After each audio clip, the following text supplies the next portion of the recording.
everyone, to the R.E.S.T podcast, where our goal is to help each and every one of you displace confusion, chaos, and dis-ease in order to heal and find significance in life.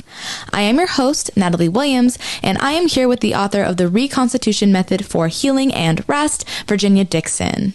Well, this is an easy transition, Heidi, from soul hunger to discuss at the end of the day why we have these hungers. And it's ultimately because we're made for love. We're hardwired to love and for love. And I think of our friendship and the context of our friendship. And it was just a divine appointment. And we've talked about that. We always talk about that. But certainly our deepest convictions and our deep affection for one another and our differences, both in strengths and weaknesses, are the things that I think keep us together. We operate very different. So I thought for this podcast, it was a great opportunity to discuss how we love in the workplace, how we love in community. And we all have a need to displace confusion, chaos, and disease. But when that's coupled with conviction, great things can happen.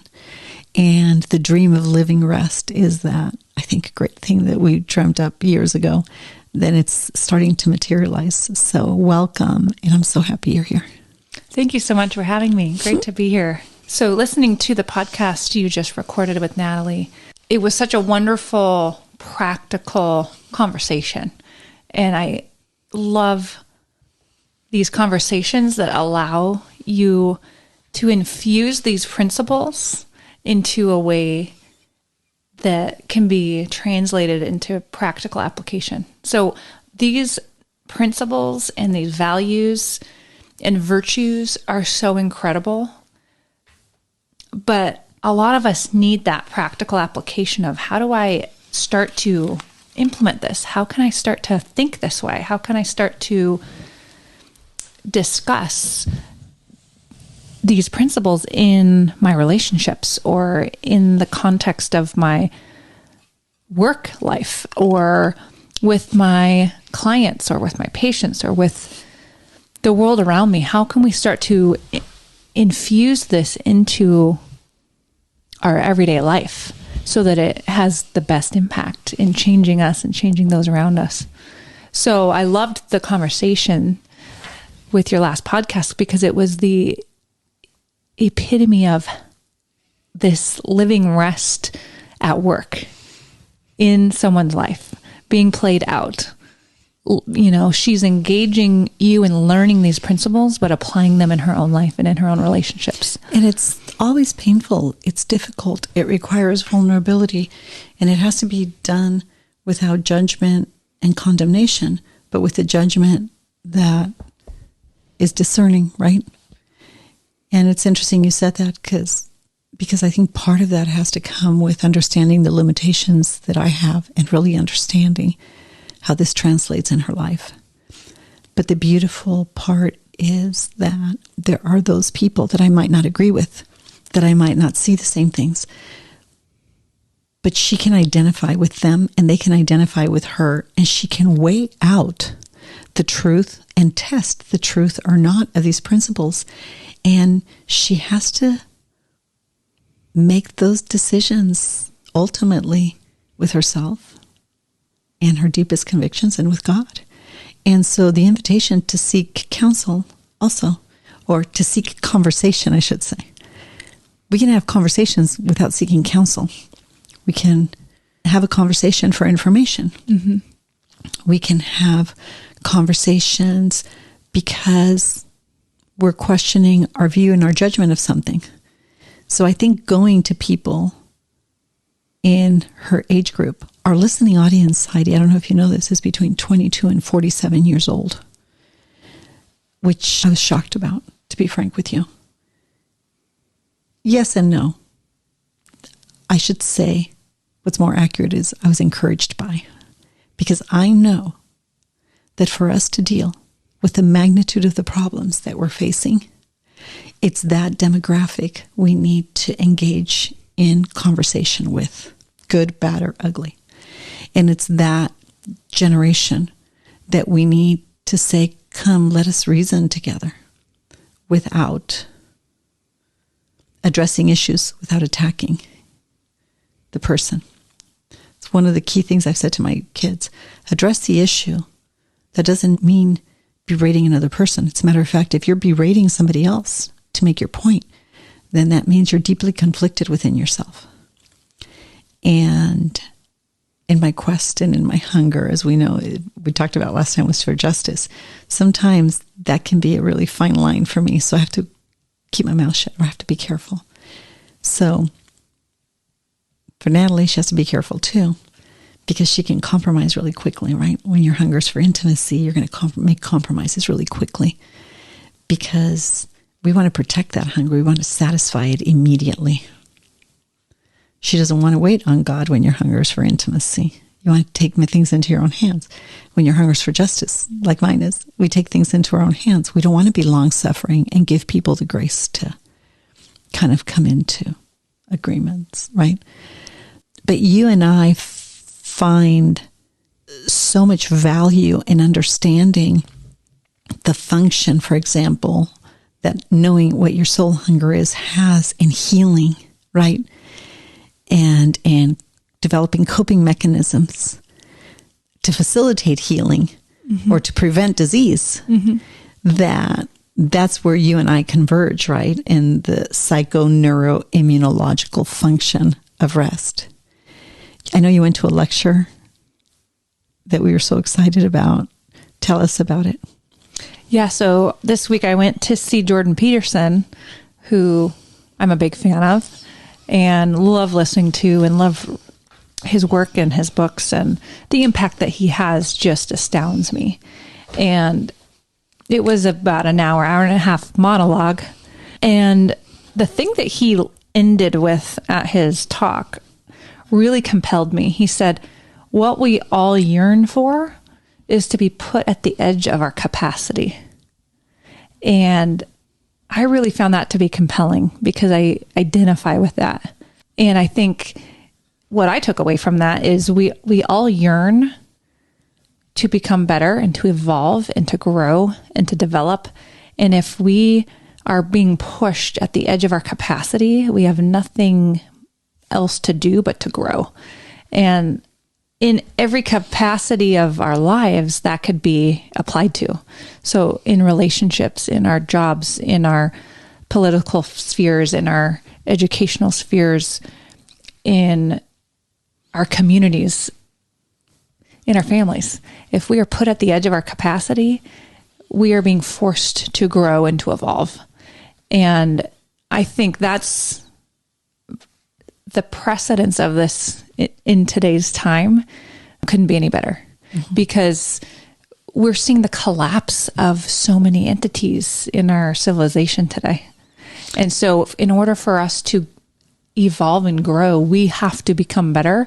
We have to have the tough conversations. We have to join forces with one another. We have to be put at that edge in order for us as a society to overcome what we're dealing with. So good. And we're so focused sometimes on tearing things down instead of displacing them. If you tear something down, you leave a vacuum there. When you slowly displace an idea, a building, a structure, a relationship that's not healthy, anything, when you displace it, you are simultaneously bringing in something superior, something better. You're not just talking about ending, terminating, tearing down. You're talking about the gentle process of displacing something. And those of you that are in counseling and follow us and listen to our podcast, I want to encourage you with that.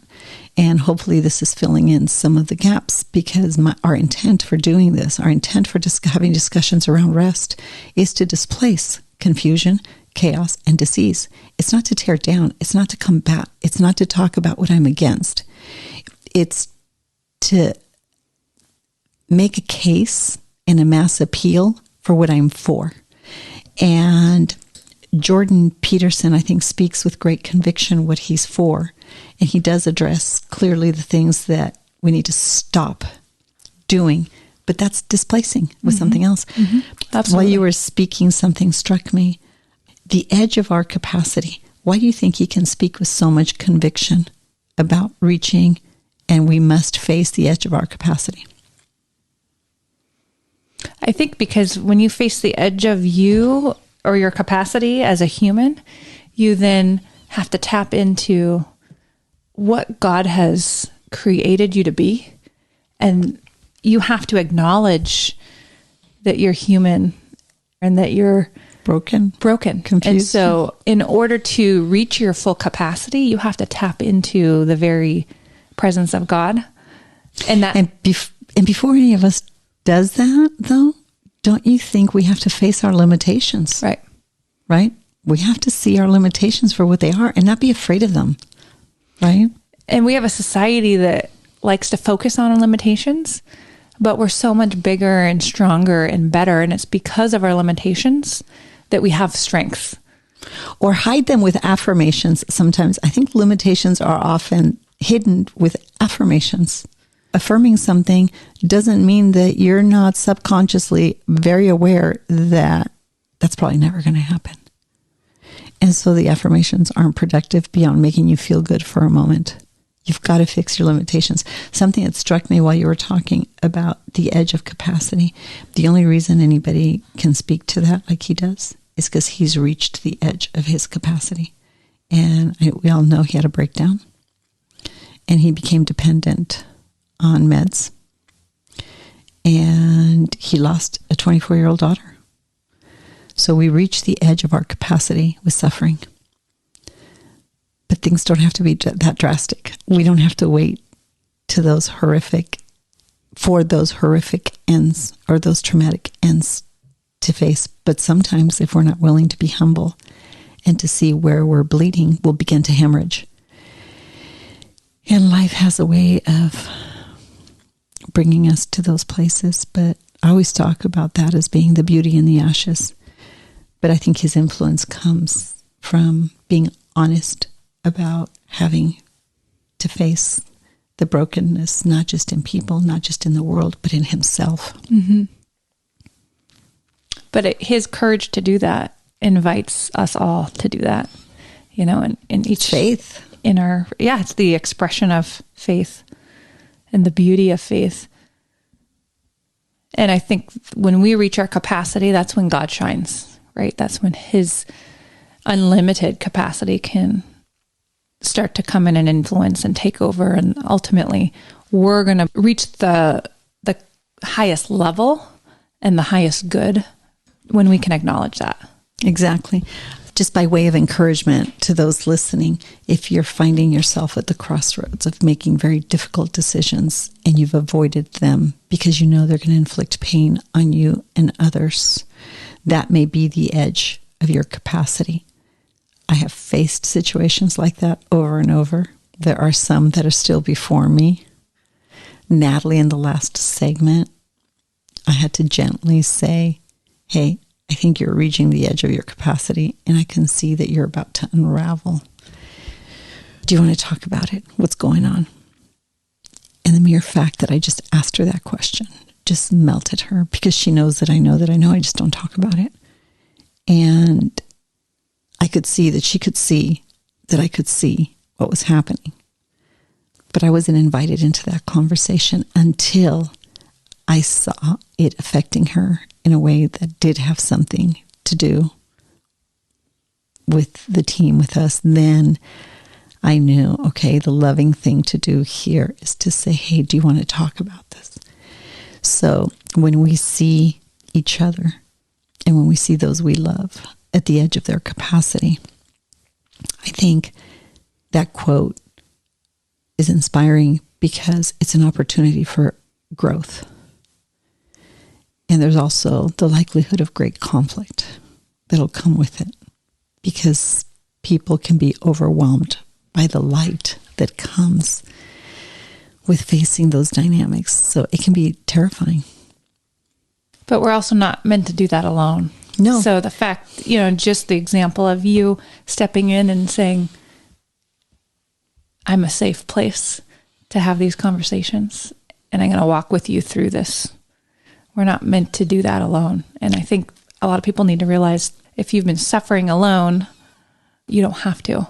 100%. What you said is 100%. But I also think the edge of my capacity is with what's happening and how quickly things are deteriorating in almost every sphere of influence. It's terrifying. In entertainment, we've seen that for a long time. In music, we've seen and we've talked about it for a long time. Then social media and everything it's ushered in, we've seen it. We've talked about it for a long time. Economically, we've seen it. We've talked about it for a long time. What used to be secret societies, hush-hush conspiracy theory, now we have fact, we have pictures, we have meeting notes, we have defectors, right? Mm-hmm. So it started in 1950 as these so-called secret societies. The Bilderberger Group, for example. Now we have transcripts, we have things, we have people, whistleblowers that are saying, wait, that wasn't so crazy. But the thing is, 50, 60, 70 years passed. So much change in the midst of the confusion, chaos, and disease. Nobody was sure what to believe, right, has been ushered in. And that's much of what we're facing today. So it's time to really put on our big girl panties and look at things for, I always talk about that, I don't know why, but looking at things for what they are and not through this Pollyanna lens of we're just going to build white picket fences and everything's going to be okay. Those days are gone. So with my desire, well, after working at the center for as long as we did, for as long as I did for sure, I realized from the narratives, from the stories, from the commentary of all of my patients, at one point or another, they'd say, I wish I would have known all these things 10 years ago, 20 years ago. I wish I had a mom or a dad that even cared about these things. And it's in their memory, to be honest with you, and in their honor, that you and I have had many significant conversations. And I thought, if confusion, chaos, and dis-ease that leads to disease, illness, and death, both of spirit, soul, and body, is ultimately at the anatomy of disease states because of our sins of commissions or omissions or that of our ancestors, we see that disease states are passed on. But we also see how those trends are broken, right? But it's certainly the understanding of all those things that you and I felt compelled to talk about what's now known as Living R.E.S.T. How do we bring those components of education, of information, to a generation in a time where systems are imploding? You and I hear horror stories of people going to a doctor having unnecessary surgeries and others having limited access to the care that they need because these doctors have, God bless them, they have quotas. They have to see so many people in a given time that you can't do anything in 10 and 15 minutes. Not to mention you're dealing with the nurses most of the time. The doctors just pop in for a few minutes. It is impossible to deal with the complexity of a disease state or of an ailment in that period of time. But some of the information that we're putting together and that you and I have dreamt about, hey, if we could bring these basic things into a level of awareness, it can be transformative. But I just thought I'd point out as we step into this series of how we love, that reaching that edge of our capacity is what ultimately led us to have these incredible conversations and to painstakingly establish R.E.S.T, establish the podcast, establish the 360 health and wellness, and to say, what are we going to do? We got to do more. We got to do more. How do we do it in the context of a conversation? But I think that is the fruit of loving each other well and respecting each other and bringing this information to people. So in the context of our deep respect for each other and the deep affection we have for the cause of rest and wellness and healing and these basic tenets of functional medicine, I just wanted you to talk about the Living R.E.S.T program and why we are so excited about it. Yeah, so we are creating a Living R.E.S.T program to equip people with the basic fundamental tools of what it means to engage in rest and live that throughout your life. And how can you start to practically implement this? And giving you the tools by video, by recordings, by things you can access at home, this information, and then pairing that with very practical educational tools for how to become healthy, to how to sustain wellness, to how to reverse illness, and give you the practical tools to walk you through that process, because our current medical system is not capable of accomplishing that, because the model is not sustainable for what we are currently dealing with in the realm of health and healthcare. And so we want to create ways to give you resources, give you community, give you guidance on how to become well and what that looks like so that you can implement that in your daily life. So that's going to be courses, groups, ways that we can start giving you this information. We want you to become your own best doctor. So we want you to be able to implement these basic tenets to be able to create health. Yeah, your body's already online. Your body, your brain, your cells, your entire physical constitution and physiological constitution is doing everything possible to sustain your health. So really, you have a lot to work with. If you're breathing, you have a lot to work with. You said reversing illness. I love that, especially to discuss that in Valentine's Day, because that's loving yourself. The command is to love yourself so that you can love your neighbor, right? Love your neighbor as you love yourself. It's the golden rule, right? And for sure, one of the aims of the Living R.E.S.T program is to help people in the most practical ways learn to love themselves, to hear themselves, to see themselves, to accept themselves, to challenge themselves, right? To be vulnerable with themselves and others so that they can be healed. And rest is all about helping them think and making a case, by the way, why this is fundamental to healing. But then you're stepping in the most practical ways and helping people understand the physiological structure of how to do that. And I'm excited. We're taking 10 to 15 max to Heidi, their patients, to me, their clients. I'm just coming along her and supporting her in the psycho and neuro, perhaps immunological function, but it has to do more with education in my case and with helping them see everything differently. So I'm more of a thought leader and a curriculum developer. So in the context of that, I'm an educator, or so the state of California says. So in the context of that, I come along doctors and practitioners like Heidi, and I'm able to consult with their patients and do things that they can't do by law. There's a lot of restrictions that they have that I do not have, because I'm just inviting people to think and reason through these things in order to facilitate healing.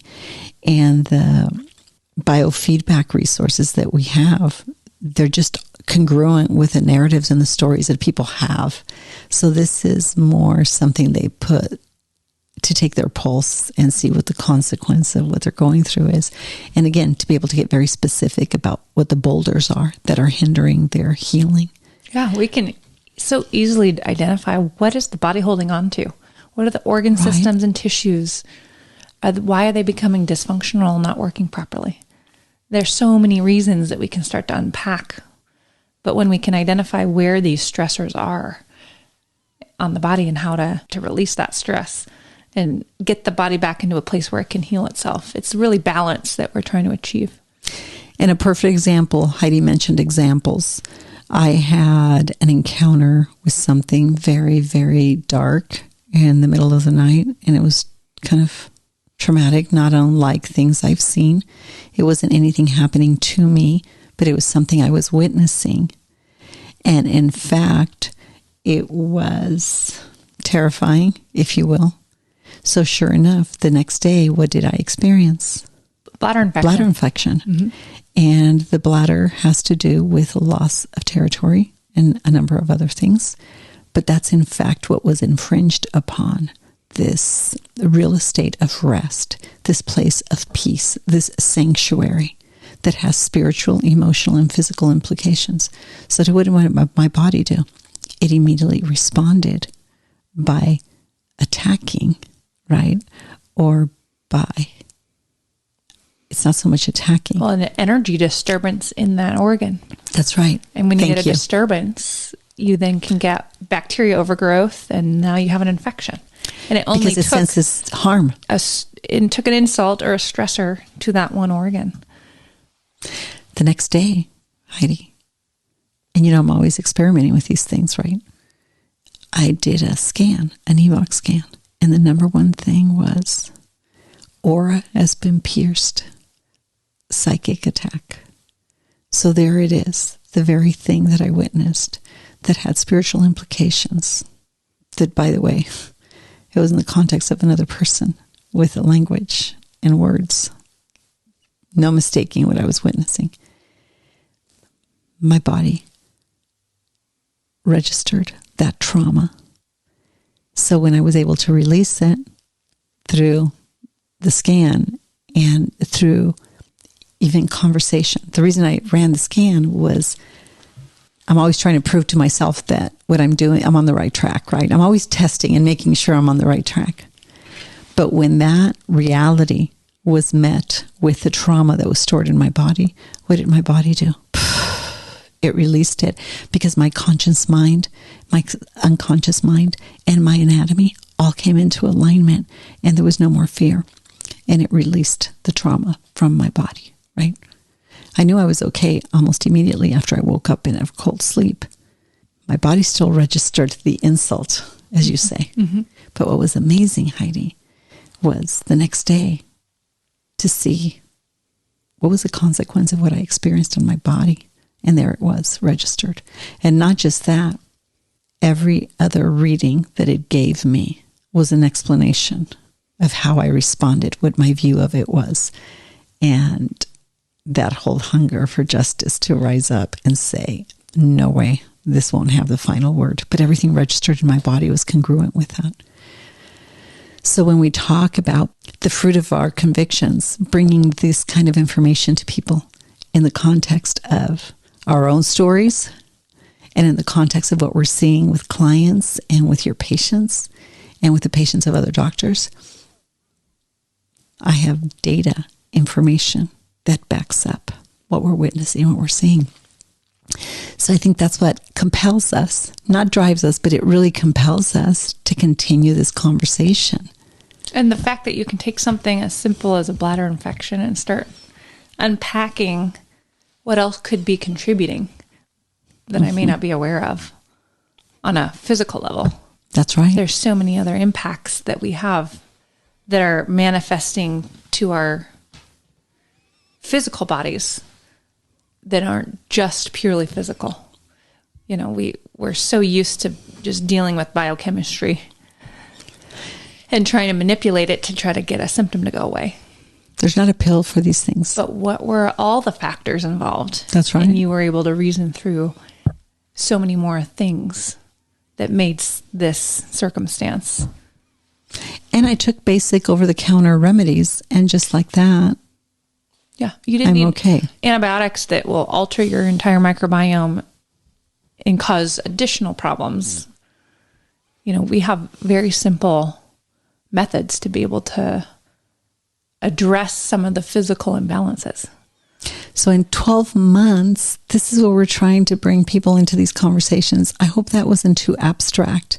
We want you to know that now when we're starting to celebrate this concept of love and affection, I thought, what a beautiful way to talk about it in the context of not just a friendship, but in the context of the things that compel Heidi and compel me to bring wellness, healing in a way that takes the mystery out, right? And displaces the confusion, chaos, and dis-ease. And certainly we have colleagues like Jordan Peterson and many other warriors that are rising up in the midst of incredible opposition which causes confusion to you and I, because we're thinking, why would you be opposing the truth? We have data, we have information, we have testimonies, right?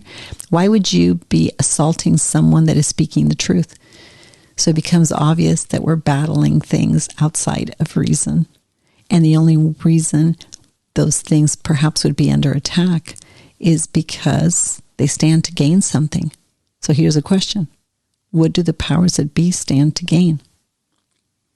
Why would they want that power? And how are they going to get it?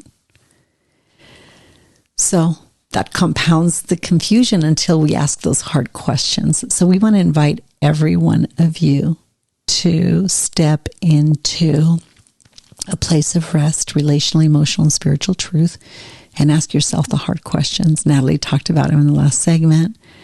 We've talked about it in the context of a vocation, and it was the glue that really drove our friendship together. So beautiful things can come out of these complex times. And your friendship and the Living R.E.S.T program for sure is one of them. So you have the final words.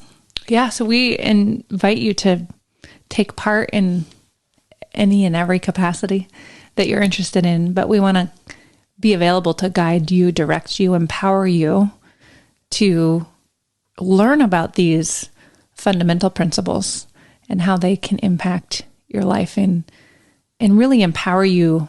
And speaking just on that quote that I found so meaningful, these principles can start giving you methods when you reach your capacity. What does that look like? So that could be a breakdown. That could be the breakdown that they might see as a tragedy, when in fact it's an open door, right? An out.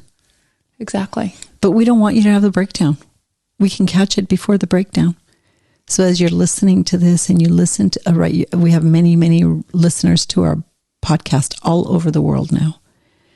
So as you're listening to this and you think, gosh, there are so many things that I've let slide that I'm just hoping are going to change. We're here to tell you they absolutely will not. What will change is your health.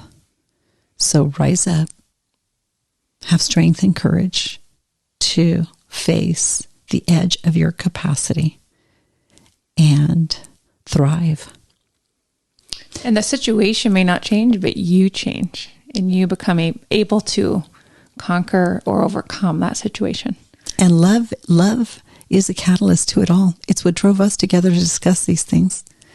Love ultimately, and her hunger to do good things and her desire to preserve a relationship that she knows is congruent with everything she ever wanted in a man, right? She's with the person of her dreams.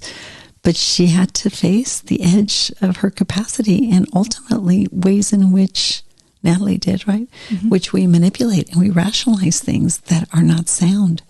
So face your fear, contact us. We're easily accessible.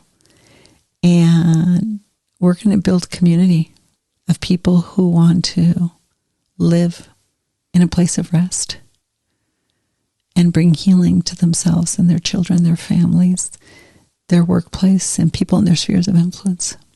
Heidi, I just love you. Thank you so much. And thank you for stepping into these deep conversations till in the early, early hours of the morning. It's such an honor to be here and to be able to see just what an incredible job you're doing, creating this program, this community, and it's growing by the minute. It's amazing. And the impact that it has is absolutely profound.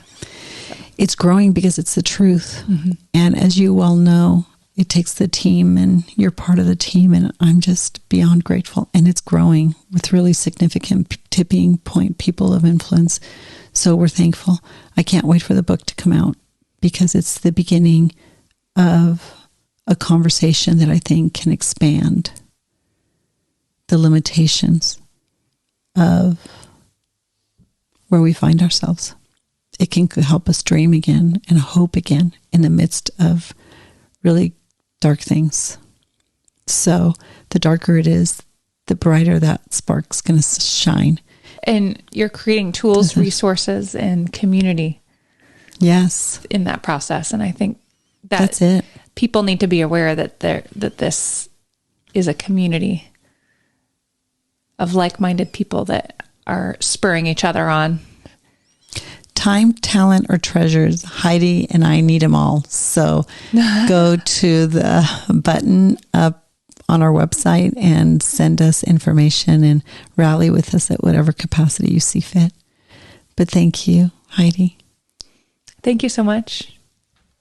If you have been listening to our podcast regularly and are now wondering what's next or what else can I do to start applying these principles, our on-demand Day of Rest is available to support you in your pilgrimage. Use the promo code podcast, all lowercase, to receive a 10% discount for our on-demand Day of Rest. For updates about rest and this podcast, please visit our Instagram or Facebook, The Place of Rest. If you would like more information about Virginia or to support and join the cause of rest, please go to virginiadixon.com/collaborate or call 949-289-5935. Thank you for listening to Rest with Virginia Dixon. We'll see you next week.